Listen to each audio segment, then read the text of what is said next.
स्वाध्यायः परमः। Doctor Baba Saheb Ambedkar open university.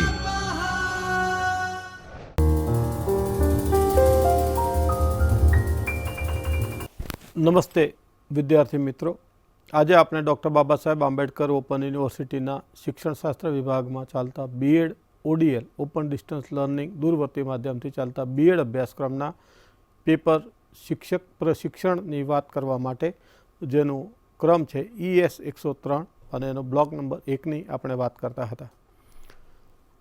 મિત્રો, આપણે ગયા તાસમાં જે ચર્ચા કરી તેની આપણે છળતી વાત કરી લઈએ તો આપણે શિક્ષક પ્રશિક્ષણના હેતુઓ શું હોઈ શકે, શિક્ષણના હેતુઓ શું હોઈ શકે, ધ્યેયો અને હેતુઓ વચ્ચેનો તફાવત શું હોઈ શકે, સામાન્ય હેતુઓ અને વિશિષ્ટ હેતુઓની વાત કરી, આપણે અપેક્ષિત વર્તન પરિવર્તનની વાત કરી. આ બધી બાબત આપણે ગયા તાસમાં શીખ્યા. અત્યારે આપણે જે સામાન્ય હેતુઓ, વિશિષ્ટ હેતુઓ અને ધ્યેયોના સંદર્ભમાં આપણે વાત કરીશું. શિક્ષક પ્રશિક્ષણમાં અધ્યાપન નિષ્પત્તિ તરીકે શિક્ષણના હેતુઓ. અધ્યાપનની નિષ્પત્તિ તરીકે શિક્ષણના હેતુઓ કેવા પ્રકારના હોઈ શકે તે હેતુઓ વિવિધ રીતે કેવી રીતે લખી શકાય અને એક તો સામાન્ય રીતે શિક્ષક શું કરશે તે જણાવવું. દાખલા તરીકે શિક્ષક વિદ્યાર્થીઓને પ્રયોગશાળાના સાધનોની ગોઠવણી કેવી રીતે કરવી તેનું નિદર્શન કરશે. આવી એક પ્રવૃત્તિ જે છે તો એ હેતુના સંદર્ભમાં અધ્યયન નિષ્પત્તિ કરતાં અધ્યયનની પ્રવૃત્તિ પર ખૂબ જ ભાર આપવામાં આવે છે. શિક્ષક નિદર્શન કરે એટલે એનો હેતુ પાર પડે, પરંતુ એ પછી વિદ્યાર્થી કંઈ શીખ્યા કે નહીં તેની સાથે એને કોઈ નિષ્પત નથી. તો શિક્ષકના અધ્યાપનને અંતે શિક્ષક કેવી નિષ્પત્તિ ઈચ્છે છે તે સંદર્ભમાં હેતુઓ લખવા એ વધુ ફળપ્રદ ગણાય, એ વધુ આશાસ્પદ ગણાય અને એ જ અપેક્ષિત છે. એટલે કે પ્રયોગના સાધનોની ગોઠવણી જે છે એ દર્શાવ્યા પછી વિદ્યાર્થીઓ શું કરવું જોઈએ અને પોતે શું કરી શકે તેના હેતુઓની ચર્ચા આપણે આવી રીતે કરી શકીએ. તો કહેવાનો અર્થ એ છે કે અહીંયા જે હેતુઓની રચના થાય છે તે શિક્ષકને ધ્યાનમાં રાખીને કરવામાં આવતી નથી, પણ સામે બેઠેલા વિદ્યાર્થીઓના સમૂહને ધ્યાનમાં રાખીને સામાન્ય હેતુ અને પ્રત્યેક વિદ્યાર્થીને ધ્યાનમાં રાખીને વિશિષ્ટ હેતુની રચના કરવામાં આવે છે. અધ્યાપન નિષ્પત્તિ તરીકે એટલે કે અધ્યાપન કાર્યના ફળ સ્વરૂપે છેલ્લે પ્રાપ્ત થતું જે ફળ જે છે, પ્રાપ્ત થતું અપેક્ષિત વર્તન પરિવર્તન જે છે એનો હેતુ પૂર્ણ થયો કે નહીં તે બાબતને જાણવા માટે શિક્ષણનો હેતુ કેવી રીતે લખી શકાય તેની વાત છે. તો નિદર્શનમાં દર્શાવેલા પ્રયોગશાળાના સાધનોની ઓળખ આપી શકે. શિક્ષકનો હેતુ તો નિદર્શન કરવાનો હતો, પણ વિદ્યાર્થીઓ નિદર્શનમાં દર્શાવેલા પ્રયોગશાળાના સાધનો કયા કયા સાધનોનો ઉપયોગ કરવામાં આવ્યો, કયા કયા સાધનો વાપરવામાં આવ્યા તેની પોતે ઓળખ આપી શકે તે એક હેતુ છે. તો આ હેતુઓ જે છે આવી રીતે સ્પષ્ટ લખીએ તો આપણે અંતે જાણી શકીએ, જ્યારે મૂલ્યાંકન કસોટી કરીએ ત્યારે કોઈપણ પ્રયોગનું સાધન છે તે દર્શાવીને વિદ્યાર્થીની કેટલી પ્રગતિ થઈ, વિદ્યાર્થી જે જવાબ આપે તેના આધારે આપણે ચકાસી શકીએ છીએ કે આ સાધનોની ઓળખ જે છે જો વિદ્યાર્થી કરી શકે તો આપણો જે પહેલો હેતુ છે નિદર્શનમાં દર્શાવેલા સાધનોની વિદ્યાર્થી ઓળખ આપી શકે તો એ હેતુ આપણો સિદ્ધ થાય. વિદ્યાર્થી પ્રયોગશાળાના સાધનોની ગોઠવણી માટે અનુસરેલા પગથિયાઓનું વર્ણન કરી શકે. જો આ બીજું અપેક્ષિત વર્તન પરિવર્તન છે કે સાધનોના ક્રમ જે છે, ક્રમિક રીતે કેવી રીતે સાધનો ગોઠવ્યા, તબક્કાવાર કેવી રીતે સાધનોની ગોઠવણી કરી એનું પુનઃ ગોઠવણી કરીને વિદ્યાર્થી અથવા તો મૌખિક યાદ રાખીને તેનું વર્ણન કરી શકે. જો આવું કરી શકે તો એ પ્રયોગશાળાના સાધનોની ગોઠવણી માટે અનુસરેલા જે પગથિયા જે સ્ટેપ જે છે તેનું એ અનુસરણ કરી શકે તો આપણો બીજો હેતુ પણ સિદ્ધ થાય. અહીંયા આપણે કહીએ છીએ કે જો વર્ણન કરી શકે, આપી શકે, ઓળખ આપી શકે, ઓળખ આપશે એવું નથી લખતા, એટલે કે ભવિષ્યકાળમાં આપણે નથી લખતા. હેતુઓ હંમેશા સાદા વર્તમાન કાળમાં લખાય છે. આટલું બીજું પણ પાછું યાદ રાખવાનું છે. બીજું જે મહત્ત્વનું પાસું છે કે હેતુઓને કયા કાળમાં લખાય, તો હેતુઓ ભવિષ્યકાળમાં લખાતા નથી. અપેક્ષિત વર્તન પરિવર્તન છે ભવિષ્યકાળમાં લખાય છે કે આ કર્યા પછી શું અપેક્ષિત વર્તન પરિવર્તન, તો વિદ્યાર્થી પ્રયોગશાળાના સાધનોની ઓળખ આપશે. આ વિદ્યાર્થીની પ્રવૃત્તિ પણ થઈ અને આપી શકશે તો પણ એ ભવિષ્યકાળ થયો, તો અપેક્ષિત વર્તન પરિવર્તન થયું. તો આમ વિદ્યાર્થીની પ્રવૃત્તિ, અપેક્ષિત વર્તન પરિવર્તન અને હેતુ ત્રણને લખવામાં એક સૂક્ષ્મ ભેદ છે. અને એ છેલ્લે જે છે, જે ક્રિયાપદો વપરાય છે તેના આધારે એ નક્કી થાય છે. ઓળખશે એવું નથી લખાતું, પણ જો આ ન લખીએ, સાધનોને બીજી રીતે લખીએ તો સાધનોને ઓળખે, પ્રયોગશાળાના સાધનોને ઓળખે, આવી રીતે પણ લખાય. પણ ઓળખશે એવું આપણે લખતા નથી. કહેવાનો મતલબ કે હેતુઓ કંઈ આજે બ્રહ્મ વાક્ય નથી કે વિધાન વાક્ય આવી રીતે લખાય. મેં આ હેતુને થોડુંક પરિવર્તન કર્યું. આપી શકે એવું આપણે જે ક્રિયાપદ જે છે એ આપણે કાઢ્યું. પણ તો નિદર્શનમાં દર્શાવેલા પ્રયોગશાળાના સાધનોને ઓળખે. તો આમ હેતુઓ લખી શકાય, જુદી જુદી રીતે લખી શકાય. એકના એક હેતુને અનેક રીતે લખી શકાય. પણ યાદ એ રાખવાનું છે કે ભવિષ્યકાળમાં ન હોય અને એ સાધનોમાં ઓળખે, જાણે, આ બધી બાબતો એવી રીતે લખવામાં આવતી હોય છે. ત્રીજો હેતુ જે છે આપણો, કે પ્રયોગશાળાના સાધનોને ગોઠવવામાં અને ઉપયોગમાં લેતી વખતે રાખવાની આવશ્યક કાળજીઓની યાદી આપી શકે. મિત્રો, પ્રયોગશાળામાં કામ કરતી વખતે કેટલાક રસાયણો, કેટલાક ફ્લેમ્સ, ફ્યુમ્સ, આ બધું બહુ ડેન્જર હોય છે. એટલે સલામતીના સાધનો, માસ્ક, આઈ પ્રોટેક્ટર, આંખમાંના ચશ્મા, હાથમાં ગ્લોવ્સ, આ બધા જે સલામત, એપ્રન, ખાસ કરીને એસિડ કે એવા સાધન કેમિકલનો ઉપયોગ થતો હોય ત્યારે આ બધી બાબતોનું ધ્યાનમાં રાખવાનું. તો સલામતીની બાબતમાં કેવા પ્રકારના સાધનોની ગોઠવવામાં અને ઉપયોગમાં લેતી વખતે કઈ કઈ બાબતોની સાવચેતી રાખવી એની યાદી આપી શકે. તેઓ પોતે પણ પ્રયોગશાળાના સાધનોની ગોઠવણી અંગેના કૌશલ્યોનું નિદર્શન કરી શકે. અહીંયા તેઓ લખેલું છે, એની જગ્યાએ વિદ્યાર્થીઓ. તો વિદ્યાર્થીઓ પોતે પણ પ્રયોગશાળામાં સાધનોની ગોઠવણી અંગેના કૌશલ્યોનું નિદર્શન કરશે. જો અહીંયા છેલ્લો હેતુ જે છે, સામાન્ય હેતુ, કારણ કે આ બધું કર્યા પછી કયું કૌશલ્ય ખીલવશે? આપી શકશે, ઓળખી શકશે એટલે જાણવાનો હેતુ થયો. આ વર્ણન કરી શકશે એટલે ઉપયોગનો હેતુ થયો. આ પણ ઉપયોગનો હેતુ થયો. ઉપયોગમાં લેતી વખતે એટલે આ જ્ઞાનનો, આ સમજનો અને આ કૌશલ્યનો. આ ચાર પ્રકારના હેતુઓ છે. ફરીથી આપણે આની વાત કરીએ.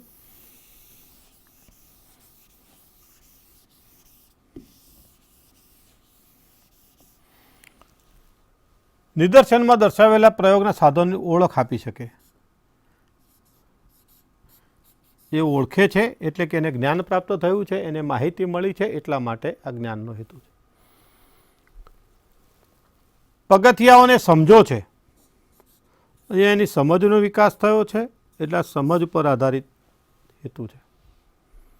અહીંયા વિદ્યાર્થીઓને સાધનો એને ગોઠવ્યા એટલે ઉપયોગ, એને જ્ઞાન અને જે સમજ પ્રાપ્ત કરી એના પછી અહીંયા ઉપયોગનો આ હેતુ છે. એ જ્ઞાન અને સમજનો ઉપયોગ કેવી રીતે કરશે? તો ખાસ કરીને શું કાળજી રાખવી, શું સાવચેતી રાખવી, કયા ક્રમમાં એને ગોઠવવા, આ બધું એના ઉપયોગના કૌશલ્યમાં આવશે. પ્રયોગશાળાના સાધનોની ગોઠવણી અંગેના કૌશલ્યોનું અને છેલ્લે ઉપયોગ અને છેલ્લે કૌશલ્ય. આપણે આગળ જોયું એમ કે સામાન્ય હેતુ છે એ ચાર બાબતોને ધ્યાનમાં રાખીને લખવામાં આવે છે: જ્ઞાન, સમજ, ઉપયોગ અને છેલ્લે કૌશલ્ય. પહેલાં માહિતી પ્રાપ્ત કરે, માહિતીનું જ્ઞાનમાં રૂપાંતર થાય, એમાંથી એને સમજ કેળવાય, સમજ કેળવ્યા પછી તેનો ઉપયોગ થાય અને ઉપયોગ કર્યા પછી એ બાબત એનું છેલ્લે એ કૌશલ્યમાં પરિવર્તન પામે કે વિદ્યાર્થી એ જાતે પ્રવૃત્તિ કરી શકે. અહીંયા ટૂંકી ભેદરેખા આપણે એક ઉદાહરણ દ્વારા સમજીએ, અથવા તો સીધું આપણે એવું કહી શકીએ કે પાઠ્યપુસ્તકમાં લખેલી જે માહિતી જે છે, જેને શિક્ષક પોતે વર્ગખંડમાં વિતરણ કરે છે, વિદ્યાર્થીઓની સમક્ષ વિતરણ કરે છે, એ બધું જ્ઞાનના હેતુમાં આવે. એ વિતરણ કર્યા પછી વિદ્યાર્થી એમાંથી જે સમજ પ્રાપ્ત કરે છે, જે બાબત સમજે છે તે સમજમાં, ત્યાર પછી એ સમજ પ્રાપ્ત કરી હોય એને એ સમજનો એ ઉપયોગ કરે તો તે ઉપયોગમાં, અને વારંવાર ઉપયોગ કરી અને એનામાં કૌશલ્ય જે નિર્માણ થાય, એનામાં જે સ્કિલ ડેવલપ થાય, જે આવડત આવે, તેને આપણે કૌશલ્યના હેતુ તરીકે ઓળખીશું. એક ઉદાહરણ દ્વારા સમજીએ. દાખલા તરીકે વિદ્યાર્થીઓ જોડણીના નિયમો જાણે અથવા વિદ્યાર્થીઓ સંધિના નિયમો જાણે. આ સામાન્ય હેતુ છે, આ જ્ઞાનનો હેતુ છે. નિયમો ક્રમબદ્ધ લખાયેલા હોય છે પાઠ્યપુસ્તકમાં. શિક્ષક તેનું વર્ણન કરશે, સમજાવશે, ઉદાહરણ દ્વારા સમજાવશે, વગેરે વગેરે. અનેક પ્રવૃત્તિઓ દ્વારા, પ્રયુક્તિઓ દ્વારા, શૈક્ષણિક સાધનોના ઉપયોગ દ્વારા એ હેતુઓ સિદ્ધ કરવા માટે, સામાન્ય હેતુ સિદ્ધ કરવા માટે તે વિદ્યાર્થીને એની માહિતી આપશે. સંધિના નિયમોની માહિતી મેળવ્યા પછી કે વ્યાકરણ વિષયક મુદ્દાઓની માહિતી મેળવ્યા પછી વિદ્યાર્થી સ્વર સંધિ વિશે જાણે. આવો આપણો વિશિષ્ટ હેતુ હોય, એક વચનમાં લખાયેલો, એટલે કે વર્ગના તમામ વિદ્યાર્થીઓને સ્વર સંધિ વિશે જાણે. હવે તો સ્વર સંધિની સમજ કેળવે તો સ્વર સંધિની આપણે વાત કરતા હોય ત્યારે સ્વર એટલે શું ને વ્યંજન એટલે શું, આ બંને વચ્ચે શું તફાવત છે, હા ને, ઉદ્ઘોષ એટલે શું, ઘોષ અને અઘોષ વ્યંજનો એટલે શું, આ બધી જે બધા પેટા પ્રકારોની વાત કરતા હોઈએ ત્યારે એના પ્રત્યેકના પેટા વિષયો, પેટાને ધ્યાનમાં રાખીને પેટા વિશિષ્ટ હેતુઓ પણ બને. જેટલું વર્ગખંડ એક તાસમાં જેટલું કામ થઈ શકે તેના સંદર્ભ. આ સમજ કેળવ્યા પછી એ સમજશે એક નિયમને, અને એ કર્યા પછી એ પોતે શિક્ષક એક કસોટી આપશે અને એમાં કહેશે કે આની સંધિ જોડો છોડો એમ કરીને એક શબ્દ આપશે. બે શબ્દોના સમૂહમાં વત્તાનું નિશાન હશે, છૂટી વિચ્છેદ હશે, સંધિ વિચ્છેદ હશે, એને એણે સંયોજન કરીને સંધિયુક્ત શબ્દ બનાવવાનો છે. જ્યાં સંધિયુક્ત શબ્દ આપ્યો હશે ત્યાં એને સંધિ મુક્ત બે કે તેથી વધારે શબ્દો બનાવવાના છે. એ વખતે પોતાને જે સમજ મેળવી છે, જે સમજ પ્રાપ્ત કરી છે, એનો એ પોતે ઉપયોગ કરશે. અને એ જે રાઇડર એની સામે છે, જે પ્રશ્ન જે છે, જે એની સામે જે સમસ્યા મૂકવામાં આવી છે શિક્ષક દ્વારા કસોટીના સ્વરૂપે, એને ઉકેલવા માટે પ્રયત્ન કરશે. તો એણે જ્ઞાનના આધારે એનામાં જે સમજ કેળવાઈ, સમજના કેળવાયના આધારે એણે એ સમજનો ઉપયોગ કર્યો. એ નિયમનો ઉપયોગ કરીને એ સંધિ વિગ્રહ કે સંધિ જોડશે અથવા તો સંધિનો વિગ્રહ કરશે, સંધિ છોડશે. તો ઉપયોગનું વાત થઈ, અને વારંવાર એ સંધિયુક્ત સંધિમુક્ત શબ્દોની જોડણી કે સંધિયુક્ત શબ્દો છૂટા પાડવા, આ પ્રકારનું કાર્ય કરવાથી એનામાં એક કૌશલ્ય આવશે. નિયમો એને હસ્તગત થશે, કંઠસ્થ હશે, અને વારંવારના મહાવરા પછી એનામાં સંધિ જોડો છોડોનું એક કૌશલ્ય આવશે કે જે પહેલાં તાસમાં એણે ઉપયોગ કરતી વખતે જેટલો સમય એને લાગ્યો હતો એના કરતાં ખૂબ ઓછા સમયમાં તે પોતે વિદ્યાર્થી પોતાનામાં જે કૌશલ્ય કેળવાયું, જે સ્કિલ ઊભી થઈ, જે સ્કિલ ડેવલપ થઈ, એના આધારે એ પોતે એ નિયમનો ઉપયોગ કરીને ઉપયોગનું કૌશલ્ય, ઉપયોગની વાત એ કરશે, કૌશલ્યની વાત કરશે, ઉપયોગથી કૌશલ્ય તરફ થશે. કહેવાનો મતલબ એ છે સૌથી પહેલાં જ્ઞાન અથવા તો માહિતી, ત્યાર પછી સમજ કેળવાય, સમજ કેળવાયા પછી એ ઉપયોગમાં આવે, એ સમજ ઉપયોગમાં આવે, અને બંને વસ્તુનો જ્ઞાન અને સમજ વચ્ચે બહુ ભેદરેખા છે, પણ આપણે સરળતાથી સમજવા માટે આટલું યાદ રાખીએ કે જે નિયમો છે, જે વ્યાખ્યા છે, જે પાઠ્યપુસ્તકમાં લખાયેલું છે, એ બધું જ્ઞાન છે, એ માહિતી છે. એ નિયમ છે, એ વ્યાખ્યા છે, જે વિષય વસ્તુ છે, એ જ્ઞાન છે. એ વિષય વસ્તુને આધારે જે બાબત વિદ્યાર્થી સ્વીકારે છે, જે વિકસાવે છે, તે સમજ છે. કસોટીના સમયે એનો ઉપયોગ કરે છે તે ઉપયોગ છે. અને વારંવાર ઉપયોગ કરવાથી એનામાં જે કૌશલ્યનું નિર્માણ થાય છે તે કૌશલ્ય પર આધારિત હેતુ છે. તો અધ્યાપન નિષ્પત્તિ તરીકે અહીંયા 4 પ્રકારના હેતુ આપ્યા છે. પહેલો જ્ઞાન, ત્યાર પછી સમજ, ત્યાર પછી ઉપયોગ અને ત્યાર પછી કૌશલ્ય.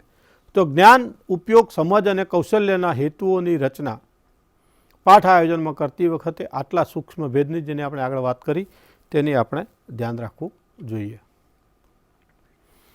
શૈક્ષણિક હેતુઓને ઓળખવામાં, વ્યાખ્યાયિત કરવામાં બ્લૂમના હેતુઓની ટેક્સોનોમી એટલે કે વર્ગીકરણ, બેન્જામિન બ્લૂમ જેની આપણે વાત કરી આગળ, એટલે બ્લૂમ ટેક્સોનોમી આપી અને આ ટેક્સોનોમીમાં જે શૈક્ષણિક હેતુનું વર્ગીકરણ અને વનસ્પતિ અને પ્રાણીઓનું વર્ગીકરણ જેવું કર્યું છે તેવું જ છે. એટલા માટે શિક્ષણમાંથી અપેક્ષિત બધી જ શક્ય અધ્યાપન નિષ્પત્તિઓને સામાન્ય અને વિશિષ્ટ હેતુઓના સ્વરૂપને આવરી લે છે. આનો જે મૂળ હેતુ જે છે, આ વર્ગીકરણનો મૂળ કઈ ધારણા ઉપર, કોઈ પણ વર્ગીકરણ છે એ કેટલીક એઝમ્પશન્સ, કેટલીક ધારણાઓ ઉપર અવલંબિત હોય છે કે આટલું સ્વીકાર્યું છે, આના આધારે મેં આ વર્ગીકરણ કર્યું છે.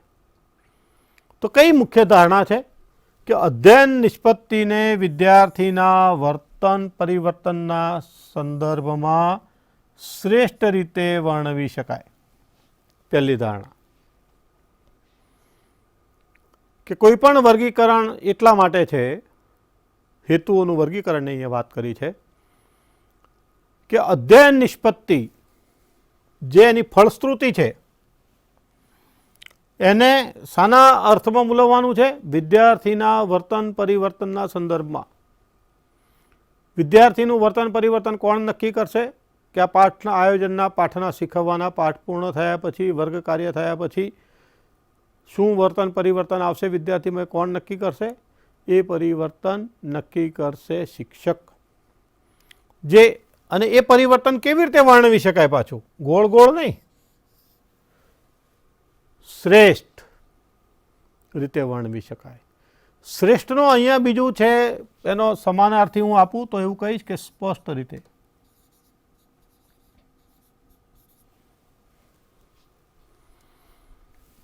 સ્પષ્ટ રીતે વર્ણવી શકાય.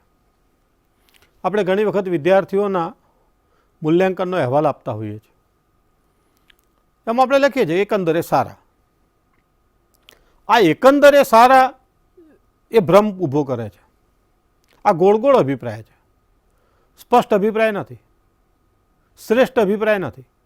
કાં તો સારા લખો, મધ્યમ લખો, નબળા લખો, અથવા તો નિમ્ન કક્ષાના, જે સ્વરૂપમાં, જેના સંદર્ભમાં અહેવાલ લખાતો હોય તે, અથવા તો અતિ સુંદર, ખૂબ સરસ, મધ્યમ, નબળું, આવા પ્રકારે. નબળું લખવું એ જો તમને નકારાત્મક લાગતું હોય તો સુધારવા યોગ્ય, આવું પણ લખી શકાય. હકારાત્મક છે. નકારાત્મક આપણે મૂલ્યાંકન ન લખતા હોય તો સુધારવા યોગ્ય છે. તો આ પ્રકારની વ્યવસ્થા આપણે વિચારવી જોઈએ અને આ વૈજ્ઞાનિક ઢબે લખાવવા જોઈએ. તો કઈ ધારણા બ્લૂમે નક્કી કરી કે અધ્યયન નિષ્પત્તિ જે છે પૂર્ણ થયા પછી, વર્ગ કાર્ય પૂર્ણ થયા પછી વિદ્યાર્થીનું જે અપેક્ષિત વર્તન પરિવર્તનના સંદર્ભમાં અધ્યયન નિષ્પત્તિ કેવી રીતે થઈ, કેટલા પ્રમાણમાં થઈ, એ શ્રેષ્ઠ રીતે વર્ણવી શકાય, તે આ પહેલો એનો હેતુ છે. ત્યાર પછી બીજો હેતુ છે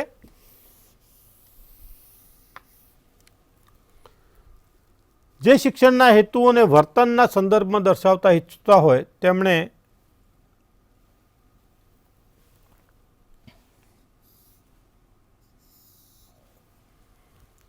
આ વર્ગીકરણ ખાસ અનુભવવું જોઈએ, જોવું જોઈએ. શિક્ષણના હેતુઓને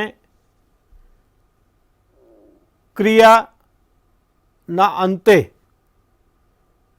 શું નિષ્પન્ન થાય છે? વર્તન.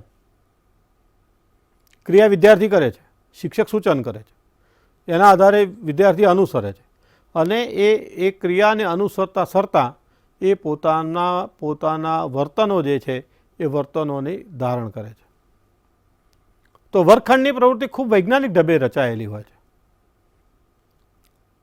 અને એ વૈજ્ઞાનિક પદ્ધતિથી રચાયેલા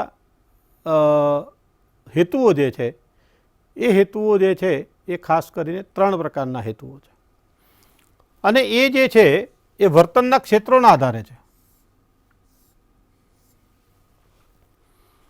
વિદ્યાર્થીના વર્તનના જે ક્ષેત્રો જે છે, એક પહેલું જે ક્ષેત્ર છે જ્ઞાનાત્મક ક્ષેત્ર, જ્ઞાનનું ક્ષેત્ર, માહિતીનું ક્ષેત્ર, કોગ્નિટિવ ડોમેન જેને આપણે કહીશું. ત્યાર પછી જ્ઞાનના આધારે એની ભાવનાઓનો વિકાસ થાય છે, એનું ભાવ જગત વિકસે છે, એટલે ભાવાત્મક ક્ષેત્રનો વિકાસ થાય છે, જેને આપણે અફેક્ટિવ ડોમેન કહીશું. અને ત્રીજું જે વર્તનનું જે ક્ષેત્ર છે મિત્રો, એ ક્રિયાત્મક ક્ષેત્ર છે, સાયકોમોટર ડોમેન અથવા તો કન્ટેન્ટિવ ડોમેન. તો આમ જ્ઞાનાત્મક, ભાવાત્મક અને ક્રિયાત્મક જે ક્ષેત્ર જે છે વર્તનના, એ 3 હેતુઓને, 3 ક્ષેત્રોને ધ્યાનમાં રાખીને આપણા હેતુઓની રચના કરવામાં આવે છે. આ 3 હેતુઓ જે છે એને ધ્યાનમાં રાખીને જ્ઞાનાત્મક, ભાવાત્મક અને ક્રિયાત્મક ક્ષેત્રને ધ્યાનમાં રાખીને જે હેતુઓની રચના થાય છે, એ હેતુઓને કેવી રીતે ફરકમાં લાવી શકાય, તો કેવી રીતે સમજી શકાય, તેની વાત આપણે આગળ કરીએ. કે જ્ઞાનાત્મક અને ભાવાત્મક એટલે શું? એકદમ સરળ વર્તન નિષ્પત્તિથી કઠિનતા તરફ તેની ગતિ દર્શાવી છે. મેક્સિમ્સ ઓફ ટીચિંગ જે છે એની વાત આપણે કરીએ તો સરળથી કઠિન તરફ જવું આ આપણો સિદ્ધાંત છે. જ્ઞાતથી અજ્ઞાત તરફ જવું આ આપણો સિદ્ધાંત છે. આ કેટલાક સિદ્ધાંતો છે. એમાં સરળતાથી કઠિનતા તરફ, કારણ કે વર્ગખંડની શરૂઆત જે થાય છે એ ફ્રોમ નોન ટુ અનનોન થાય છે. જે વિદ્યાર્થી જાણે છે ત્યાંથી શરૂ કરીને જે નથી જાણતો તે તરફ લઈ જઈએ છીએ. એકદમ સરળ વર્તનથી શરૂ કરીને એની કઠિનતા તરફ ગતિ દર્શાવી છે. એક સરળ ઉદાહરણ આપીએ તો આપણે, કે જ્યારે આપણે ગરબા શીખતા હોય ત્યારે આપણે સરળ જે સ્ટેપ જે છે એકબીજા ઉપર આધારિત એવા ક્રમિક સ્ટેપ આપણે નાના નાના સમૂહમાં સરળ વર્તનો આપણે શીખતા હોઈએ. પરિવર્તન કેવી રીતે કરીએ છીએ આપણે, અને ત્યાર પછી એ બધા વર્તનો જે છે એ બધા સ્ટેપ્સનું આપણે સંયોજન કરીને કઠિન ગરબાના નૃત્ય તરફ આપણે જઈએ છીએ. તો એવું કહી શકાય જ્ઞાનાત્મક ક્ષેત્ર જે છે એ સરળ જ્ઞાનની નિષ્પત્તિથી શરૂ થાય છે અને કઠિનતાના ચડતા ક્રમમાં એ સમજ, ઉપયોગિતા, વિશ્લેષણ, સંશ્લેષણ અને મૂલ્યાંકન સુધી પહોંચે છે. સૌથી સરળ સમજ છે, ત્યાર પછી ઉપયોગ છે, ઉપયોગ આવડે પછી વિશ્લેષણ કરી શકે, વિશ્લેષણ પછી સંશ્લેષણ કરી શકે અને છેલ્લે વિદ્યાર્થી મૂલ્યાંકન કરી શકે. તો કઠિનતાના જે ચડતો ક્રમ જે છે એ કયું કયું છે? એના પહેલા મૂળમાં છે સમજ, ત્યાર પછી એની ઉપયોગિતા, ત્યાર પછી એનું વિશ્લેષણ અને સંશ્લેષણ અને છેલ્લું મૂલ્યાંકન. સમજ એ એને મેળવેલ માહિતીના આધારે એની સમજ કેળવાય છે. એ સમજ યોગ્ય છે કે અયોગ્ય છે એની ચકાસણી એ મેળવેલી સમજના ઉપયોગ સમયે કસોટી કાળમાં એની થાય છે, પરીક્ષાના સમયે થાય છે, અથવા તો પોતે કંઈક નવું સર્જન કરતો હોય ત્યારે સમજના આધારે, એને મેળવેલ જ્ઞાનના આધારે જે સમજ કેળવાય છે એના આધારે એ ઉપયોગ કરીને કંઈક નવું સર્જન કરે છે. જે કરે છે એ કાર્ય ઉપયોગનું, એના આધારે એનું વિશ્લેષણ નક્કી કરે છે, વિશ્લેષણના આધારે આ બધા શબ્દોને આપણે આગળ સમજીશું. ખૂબ જ ઝડપથી અત્યારે આપણે વાત કરવી છે. ત્યાર પછી વિસ્તૃત સમજ એના 3 પ્રકારના જે ક્ષેત્રો જે છે જ્ઞાનાત્મક, ભાવાત્મક અને ક્રિયાત્મક, એની વાત આપણે આગળના તાસમાં આવે છે. એટલે સંશ્લેષણ અને છેલ્લું મહત્ત્વનું અને કઠિન વાત છે તે મૂલ્યાંકન. મૂલ્યાંકન કસોટી આપવી એ પણ એક ખૂબ અઘરી બાબત છે. એની રચના કરવી એ પણ ખૂબ અઘરી બાબત છે. અઘરી બાબત કહીને હું કહી અને એનું કઠિનતા મૂલ્ય વધારતો નથી, પણ વૈજ્ઞાનિક ઢબે રચવાની હોય છે. એની વાત આપણે કસોટીની રચના આવશે ત્યારે જોઈશું. પણ અહીંયા સમજ, ઉપયોગિતા, વિશ્લેષણ, સંશ્લેષણ અને મૂલ્યાંકન આ 5 તબક્કા જે છે એ જ્ઞાનાત્મક અને ભાવાત્મક ક્ષેત્રોની વાતમાં એક સરળતાથી લઈ અને કઠિનતા તરફ એનું એ જર્ની છે, એની મુસાફરી છે. સમજનો હેતુ હોય એમાં જ્ઞાનાત્મક સ્તરનું પણ વર્ણન પણ સમાવિષ્ટ થઈ જાય. ઉપયોગિતામાં સમજ અને જ્ઞાન બંનેનો સમાવેશ થાય તો જ આગળ વધે. કારણ કે વિદ્યાર્થીનું જે વર્તન ક્ષેત્ર છે જ્ઞાનાત્મક અને ભાવાત્મક, એ બંને કોઈ સેપરેટ જુદા જુદા વિકસતા નથી, એક સાથે વિકસે છે. એટલે શાની અસર શાના ઉપર પડશે, એકની અસર બીજા ઉપર પડશે અથવા તો બંનેની અસર કોઈ ત્રીજા ઉપર પડશે, તે સંભવ છે. અને એ સંયોજન દ્વારા જ એનો વિકાસ થાય છે. અધ્યયનની પ્રક્રિયા જે છે એમાં આ બધી બાબતો સંયોજન સ્વરૂપે પ્રગટે છે અને આગળ વધે છે. તો જ્ઞાનાત્મક હેતુઓનું વર્ગીકરણ જે છે એ કેવી રીતે છે, અને જ્ઞાનાત્મક ક્ષેત્રના મુખ્ય હેતુઓ છે જ્ઞાન, જેની આપણે વાત કરી. અગાઉ શીખેલી વસ્તુઓને યાદ રાખવું, અને જે પુસ્તકો જે છે, પુસ્તકોમાં લખાયેલી વ્યાખ્યાઓ છે, ઘટનાઓ છે, તવારીખ છે, ઇતિહાસ છે, સિદ્ધાંતો છે, આ બધાની યોગ્ય સમજ મેળવી. ત્યાર પછી સમજની વાત આપણે કરીશું. કોમ્પ્રિહેન્શન, સમજનો અર્થ છે સામગ્રીના અર્થને સમજવાની શક્તિ. અધ્યયન સામગ્રી જે એની સામે મૂકવામાં આવી તેનો અર્થને સમજવો, એકથી બીજા સ્વરૂપમાં ફેરવીને સમજ દર્શાવી શકાય. શબ્દોને આંકડામાં, આંકડાને શબ્દોમાં એનું અર્થઘટન કરવું વગેરે, સ્પષ્ટીકરણ કરવું, ઉપસંહાર દર્શાવવો વગેરે વગેરે, સારાંશ દર્શાવવો, અને ભાવિ પ્રવાહોનો અંદાજ આપવો, પરિણામો કે અસરની આગાહી કરવી, આ બધું જે છે એનું એક પગથિયું જ્ઞાનથી ઉપરનું સમજ છે. નિમ્ન કક્ષાની પણ સમજ હોઈ શકે કે જ્ઞાન ગમે તેટલું પીરસવામાં આવ્યું હોય, ગમે તેટલી માહિતી આપવામાં આવી હોય, પણ છેલ્લા ઘણી વખત એનામાં સમજ જે છે એ ખૂબ ઓછી વિકસી હોય. નિમ્ન કક્ષા એટલે એની કોઈ સમજની કક્ષાઓ નથી, ઉચ્ચ નીચ કક્ષા એવું નથી, પણ નિમ્ન કક્ષાની એટલે બિલકુલ પ્રારંભિક સમજ. એની જો કોઈ ગતિરોધક હોય, એના મનમાં એના બ્લોક હોય, એની માનસિક શક્તિઓનો વિકાસ ના થયો વગેરે વગેરે ઘણા બધા કારણો છે, તો એ બાબત થતી નથી. ત્યાર પછી એપ્લિકેશન, આની વાત આપણે કરી છે કે શીખેલી નવી બાબતો અને વાસ્તવિક પરિસ્થિતિઓમાં ઉપયોગ કરવો.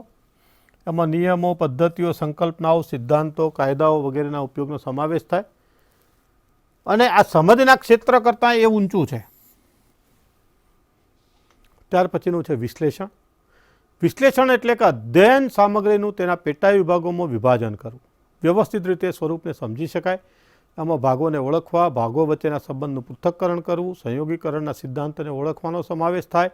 અને અધ્યયન નિષ્પત્તિ એ સમજ અને ઉપયોગી કરતાં ઉચ્ચ બૌદ્ધિક સ્તર દર્શાવે છે.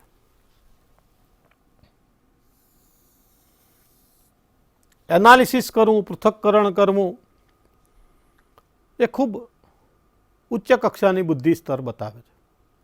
સમજ તો કેળવે, પણ સમજ કેળવ્યા પછી એનું પૃથ્થકરણ કરવું, એ બાબતોને જુદી પાડવી, પૃથક રીતે જોવી, અને એમાં એ ભાગોને ઓળખવા. ભાગોને ઓળખવા એટલે એ જે જ્ઞાન છે એ જ્ઞાનમાં કઈ કઈ બાબતોનો સમાવેશ થાય છે, એ સમાવેશને એના વિભાગીકરણ કરવું. એ બંને વિભાગોને સાથે શું સાયુજ્ય છે એનું સંબંધ સ્થાપવો, એ સંબંધ સ્થાપીને એને યાદ રાખવું, અને ઉપયોગ કરતાં પહેલાં એનું વિશ્લેષણ, ઉપયોગ કર્યા પછી એનું વિશ્લેષણ કરવું. એ ઉચ્ચ કક્ષાની બૌદ્ધિક કક્ષા એટલા માટે છે કે જો વિશ્લેષણ આવડે તો સંશ્લેષણ થાય, ડિસ્ટ્રક્શન વગર કન્સ્ટ્રક્શન ના થાય. એમ અહીંયા પણ એ સિદ્ધાંત છે. એટલે કે પહેલાં જ્ઞાન, સમજ, ઉપયોગ, પછી વિશ્લેષણ. ત્યાર પછીનું જે છે ક્ષેત્ર એ સંશ્લેષણ. એક નવું સમગ્ર બનાવવા માટે સમગ્ર ભાગોને જોડવાની શક્તિ, યુનિક કોમ્બિનેશન, અદ્વિતીય.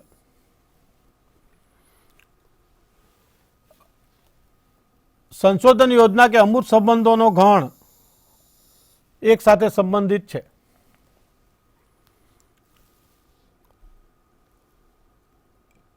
એનાલિસિસ કર્યા પછી વિદ્યાર્થીમાં એ જે માહિતી એની પાસે છે, જેનું પૃથક્કરણ કર્યું છે, એ ભાગોને એકબીજા સાથે જોડવાની શક્તિ, એને અદ્વિતીય સંદેશ વ્યવહાર તરીકે અને યુનિક કોમ્બિનેશન તરીકે સર્જન કરે, કાર્યવાહીનું આયોજન કરે, સંશોધન યોજનાઓને પાર પાડે, અમૂર્ત સંબંધોનો જે ગણ જે છે કે માહિતીના વર્ગીકરણની પ્રયુક્તિ. અહીંયા અમૂર્ત સંબંધો એટલે કેવા? તે કેટલાક મૂર્ત હોય છે, કેટલાક અમૂર્ત હોય છે. મૂર્ત એટલે કે જાણી શકાય તેવા, અમૂર્ત એટલે કન્સેપ્ચ્યુઅલ. આ બાબતો જે છે તેને સંબંધિત છે અને અધ્યયન નિષ્પત્તિનું સર્જનાત્મક વર્તન ઉપર ભાર મૂકે છે. આ સંશ્લેષણ કરવું, એનાલિસિસ કરવું, એના કરતાં સિન્થેસિસ કરવું, જોડવું, સંશ્લેષણ કરવું એ સર્જનાત્મક વર્તન છે. અને એમાં પણ નવીન તરાહ કે સ્વરૂપ જે છે એ પેદા થાય છે, એ આપણને મળે છે. એટલે કે એ એનાલિસિસ કરતાં પણ ઉચ્ચ બૌદ્ધિક કક્ષા દર્શાવે છે. ત્યાર પછીનું છે મૂલ્યાંકન. મૂલ્યાંકન આપણે આગળ વાત કરી તેમ કસોટીના સંદર્ભમાં કોઈ પણ મૂલ્યાંકનનો જે સંબંધ જે છે એ ખૂબ મહત્ત્વનો છે. મૂલ્યાંકનનો સંબંધ આપેલા હેતુ સાથે જોડવાનો છે. હેતુ કંઈક જુદો હોય ને તમે મૂલ્યાંકન કંઈક જુદું કરો તો હેતુ સિદ્ધ થયો કે નહીં તેની આપણને સ્પષ્ટ સમજ હોતી નથી. એટલે મૂલ્યાંકન હંમેશા જે હેતુ પૂર્વ નિર્ધારિત હતો, પાઠ આયોજનની શરૂઆતમાં જે હેતુ, સામાન્ય હેતુ અને એના આધારે વિશિષ્ટ હેતુની રચના કરી હતી, તે સામાન્ય હેતુ અને વિશિષ્ટ હેતુના સંદર્ભમાં જ આપણે મૂલ્યાંકન કસોટી આપવી જોઈએ. એના માટે ચોક્કસ માપદંડો પર આધારિત મૂલ્યાંકન હોય છે. આંતરિક વ્યવસ્થા અથવા તો બાહ્ય હેતુ સાથે સંબંધિત હોઈ શકે છે. અને આ માપદંડો છે કાં તો વિદ્યાર્થી નક્કી કરે છે અથવા તો શિક્ષક નક્કી કરે છે. અને અધ્યયન નિષ્પત્તિ જે છે એ જ્ઞાનાત્મક ક્ષેત્રમાં સૌથી ઉચ્ચ કક્ષાની હોય છે. કારણ કે શું પ્રાપ્ત થયું એ વધારે મહત્વનું છે. કેટલું શીખ્યા એના કરતાં શું શીખ્યા, શું આવડ્યું, કેટલું એનાલિસિસ કરતાં થયું, કેટલું સંશ્લેષણ કરતાં થયું, એ મૂલ્યાંકનના આધારે ખબર પડે છે. તો જ્ઞાનાત્મક હેતુની વાત આપણે જે છે એ આવી રીતે નક્કી કરે છે. જ્ઞાનાત્મક ક્ષેત્રના સામાન્ય હેતુ અને વિશિષ્ટ હેતુઓની વાત જે છે એ આપણે આગળના તાસમાં કરીશું. અત્યારે આપણે જ્ઞાનાત્મક ક્ષેત્રના વિશિષ્ટ હેતુઓ, સામાન્ય શિક્ષણના હેતુઓ અને વિશિષ્ટ હેતુઓના આધારે એના જે 6 મૂળ તબક્કા જે છે તેની વાત આપણે ઝડપથી ફરીથી પુનરાવર્તન સ્વરૂપે જોઈ લઈએ કે જ્ઞાનાત્મક અને ભાવાત્મક ક્ષેત્રમાં જ્ઞાનાત્મક હેતુનું જે વર્ણન જે છે બ્લૂમે જે કર્યું છે તે પ્રમાણે પહેલું છે તે જ્ઞાન છે, ત્યાર પછી તે સમજ છે, સમજના આધારે ઉપયોગિતા, ઉપયોગિતાના આધારે વિશ્લેષણ કરતાં શીખે, વિશ્લેષણના આધારે સંશ્લેષણ કરતાં શીખે અને છેલ્લે જે છે તે મૂલ્યાંકન કરતાં શીખે. વિદ્યાર્થી મિત્રો, આજે આપણે બ્લૂમ ટેક્સોનોમીના આધારે આ ક્ષેત્રની, જ્ઞાનાત્મક ક્ષેત્રની વાત કરી અને એનીથી આગળ આપણે આગલા તાસમાં આપણે એની વધુ વિગતો જોઈશું. નમસ્કાર. સ્વાધ્યાયઃ પરમઃ